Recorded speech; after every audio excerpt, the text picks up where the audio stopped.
Olá pessoal, eu sou Franca Thaís do canal Historiando a Verdade. Antes de começar, deixa o like, porque o like é muito importante para a ascensão do conteúdo, a plataforma do YouTube. É, Há pouco tempo atrás eu gravei um programa que incomodou muita gente, porque é, as pessoas me questionaram o que eu conheço de Ludwig von Mises. Não é? Existem duas formas de conhecimento que o ser humano se apropria de conhecimento. Duas formas para se apropriar de conhecimento. Uma é o conhecimento empírico, é o conhecimento de vida, do cotidiano, do que você observa, não é? É o conhecimento que você acompanha no desenvolver da vida. E o outro é o conhecimento epistêmico, o conhecimento verdadeiro, científico, testado, não é? E que ele deixa de ser empírico, epistêmico, a partir do momento que ele é quebrado por outro conhecimento epistêmico que diz que é mais certo, mas que aquele está errado, e que esse novo conhecimento é o conhecimento correto. Tá? Então não preciso ir muito longe lendo von Mises, até porque sou marxista, né? Leio mais Marx do que Adam Smith, né? Que é quase contemporâneo de Karl Marx. Né? Vale lembrar que Adam Smith, Adam Smith, né? Ele morreu pouco antes do nascimento, né? 30 anos depois nasceu Karl Marx, né? E o que Marx falou realmente é a respeito da economia. Não é? Marx não é um filósofo, Marx é um analista de como vive o modo de produção capitalista, o meio de como vive o capitalismo, de que forma o capitalismo age. Marx analisou isso na sua grande obra, O Capital. Tá? E por que, né, eu não acredito no neoliberalismo?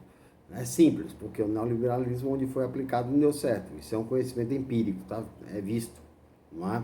Nos Estados Unidos tem. Né? E aí eu aconselho as pessoas a pesquisarem, inclusive no YouTube, né?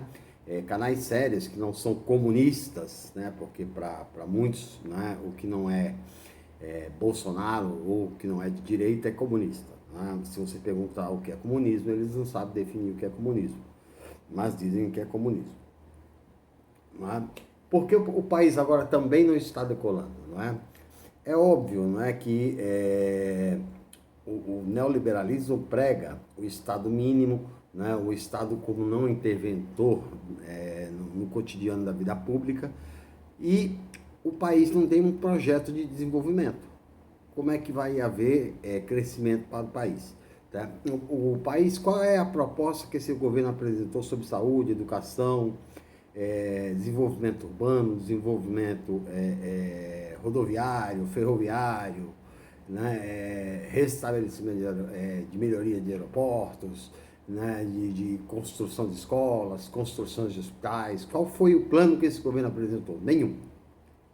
Não apresentou nenhum plano. Se ele não apresenta nenhum plano, qual é o investidor estrangeiro que vai investir num país que não tem planos? Né? Tanto que muitos neoliberais hoje estão pensando já em quebrar, né, em acabar com a PEC 95, que congela o orçamento por 20 anos. O que é isso? Né? Durante 20 anos, se nascer mais crianças, não vai ter mais escolas. Durante 20 anos, se não nascer mais habitantes no país, né, o país é bom que o país sempre fique jovem do que envelheça, não é? Mais jovens do que velhos. Não é? Por quê? Porque aí você tem um sistema de previdência colaborativo e forte. Por que as pessoas estão investindo? Porque não há planos do Estado. Não é? Lembramos em 1929 como os Estados Unidos saiu da crise. A crise do não, o mercado é invisível, não mexe com o mercado, que cresce, que tá. De uma hora para outra houve o crash. Em 1929 quebrou, 80% quebrou do mercado. A Alemanha, né, a partir desse momento, que foram retirados os capitais aplicados internacionais dos Estados Unidos, que viveu disso, alimentou a Primeira Guerra Mundial, alimentou a Segunda. Os Estados Unidos de potência do mundo na Primeira Guerra Mundial. Por quê? Porque abasteceu os dois lados, não é?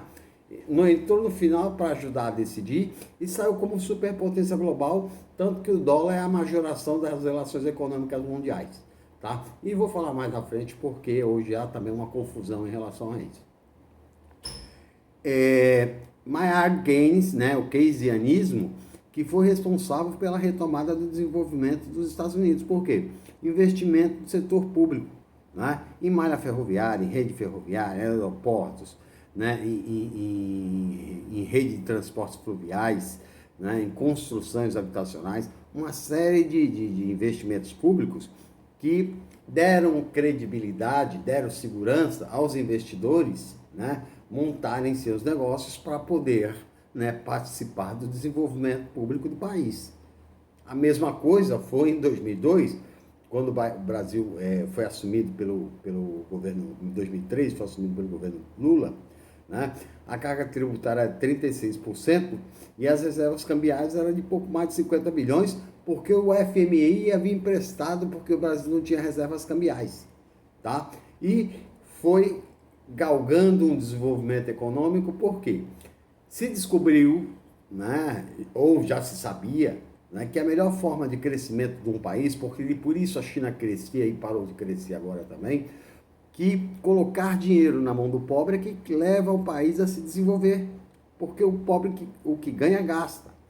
O rico não, ele não gasta tudo, ele não vai comer 2 bifes porque ele está ganhando mais, ele vai continuar comendo o mesmo bife, né? Mas o pobre, que não tem dinheiro hoje, né? 55 milhões de pobres, se estivessem recebendo assistência do Estado, ao invés de estar pagando juros da dívida pública, o país estava em pleno desenvolvimento, mas como não está, né, o país, obviamente, o país está estagnado, ninguém quer investir, né, e aí a gente percebe as fugas de capitais que acontecem todos os dias. A bolsa caiu 7%, a bolsa caiu 10% essa semana, e aí teve que ter um interrompimento da bolsa, não é? Porque para evitar o estouro de manada e quebrar de vez a bolsa de valores, né? Embora a bolsa de valores é mais importante para quem tem dinheiro aplicado, porque quem não tem, não há ganho nenhum ou perda nenhuma, não é? Até porque o dinheiro na bolsa é dinheiro parado, e dinheiro parado não gera desenvolvimento para o país,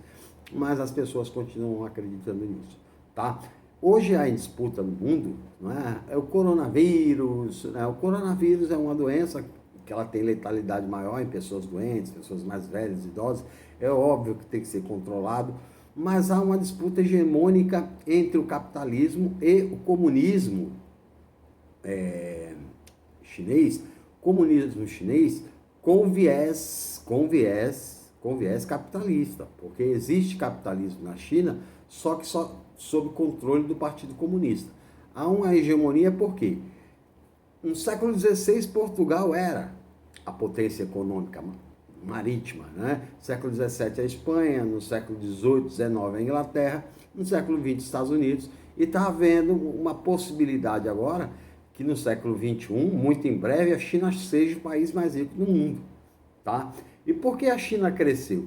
A China cresceu porque o trabalhador chinês aumentou o poder aquisitivo, aumentou o bem a acesso ao consumo, consumiu mais, o PIB cresceu assustadoramente nos últimos 20 anos, o poder de compra da classe chinesa também aumentou, né? E a China vem reduzindo por quê? Porque a satisfação com as aquisições da própria classe trabalhadora chinesa já é grande. Então eles vêm diminuindo a compra, né? E aí vem desaquecendo o mercado econômico. Se a China é um dos grandes motores hoje da economia mundial, se ela desaquece, o mundo todo desaquece, né? Porque o mundo todo, embora faça crítica à China, eles estão de olho se a China cresce ou não, porque se a China cresce, é sinal de que há expectativa do mercado. Se a China não cresce, não há expectativa do mercado, tá? A China está crescendo pouco, não há, né? É o que está havendo, a outra briga que está havendo. Pelo controle da tecnologia futura, a tecnologia 5G, 6G, não é? Que vai permitir muito avanço. Eu volto a frisar que em 1990, o homem mais inteligente, mais informado do mundo, tem menos informação, tinha menos informação do que um adolescente hoje, com 15 anos, com a tecnologia que tem, tá? Com 5G, com 6G, as pessoas terão muito mais informações. O que tem que se haver é uma filtragem de informações, tá? Então, as pessoas, tem muita pessoa ainda crente, né? Crente na visão de von Mises, né? De que a lei de liberdade de mercado foi um benefício, não é? Foi um benefício, mas até agora o que gerou, não é? A gente vem vivendo dessas fakes, não é? Desde o golpe, porque veio a ponte para o futuro, né? Não, vai ser restabelecida a empregabilidade com a derrubada da CLT. A CLT foi derrubada. Não houve reaquecimento na economia. A economia seria quando o país tivesse mais austeridade fiscal. Fez a PEC 95, cortou o investimento em caixas públicos, menos os juros da dívida. O país não cresceu. Paulo Guedes anunciou, né, que o país cresceria automaticamente, exponencialmente, a partir da lei da Previdência. A lei da Previdência foi aprovada. E o país não cresceu. Aliás, o país sinaliza não para o crescimento, e sim para o decrescimento. O país ameaça decrescer, inclusive no futuro. Por quê? No futuro bem próximo, a Previdência que deixava as pessoas tranquilas no final da vida, ela já não vai ser um instrumento de deixar as pessoas tranquilas no final da vida. Vai ser muito mais difícil se aposentar. Imagine as 40% dos brasileiros que estão na atividade informal e não contribuindo para a Previdência. Eles não vão se aposentar. E aí, como vão fazer na velhice? Né? É um grande problema que nós teremos no futuro. Né? O que os nossos filhos terão no futuro. Né? Se o nosso presente já é ruim, o nosso futuro é pior ainda. E aí, as falas do governo são muito ruins, né? Paulo Guedes chamava o servidor de parasita, ameaçar quebra de estabilidade, ameaçar reduzir o Estado, ameaçar corte nos salários. O servidor que investia, né, que gastava um pouco mais, ele recua e economiza, tá? E o mercado retrai. Por quê? As palavras que devem ser palavras positivas no momento de crise, as palavras são negativas. Eu me lembro quando a crise de 2008, subprime nos Estados Unidos, né, que colocou milhões de famílias na rua, né, as famílias perderam as casas, né, e foram morar, com as casas hipotecadas pelos bancos, e foram morar em ruas, em carros, né. Quando perguntaram para o Lula aquilo, não, isso vai ser uma marolinha, e ele incentivou o brasileiro a consumir, não é? A consumir. E houve o PAC, né, o Programa de Aceleração do Crescimento. Não é? Com o Programa de Aceleração do Crescimento, trouxe segurança aos investidores para investir dentro do país. E hoje não há nenhuma proposta, né, de investimento do Estado. E se não há proposta de investimento do Estado, não espere que a iniciativa privada vá colocar dinheiro numa economia que está quebrada, num povo que está endividado, desempregado e 55 milhões de miseráveis. Quem é que vai investir para não ter retorno? Não é? Então, é uma fórmula clara de que o Brasil está sinalizando, andando como caranguejo de lado, né? E que vai andar para trás, né? Se não for, por exemplo, né, para começar, quebrar, né, esse projeto constitucional da PEC 95 e o Estado começar novamente a fomentar o desenvolvimento econômico, né, e frear as privatizações. Por quê? Porque as privatizações, elas tiram dinheiro do orçamento do governo e colocam o orçamento na mão da iniciativa privada que não gasta porque não tem retorno. Tá? Então, o capitalismo está sempre em contradição. Ele vai tirando direitos das pessoas, aí os caras, vão Mises, né? O que o Mises, né? O que a política de von Mises trouxe de benefício para o pobre, para o mais pobre, para a classe trabalhadora, para quem labuta todos os dias? Nenhum.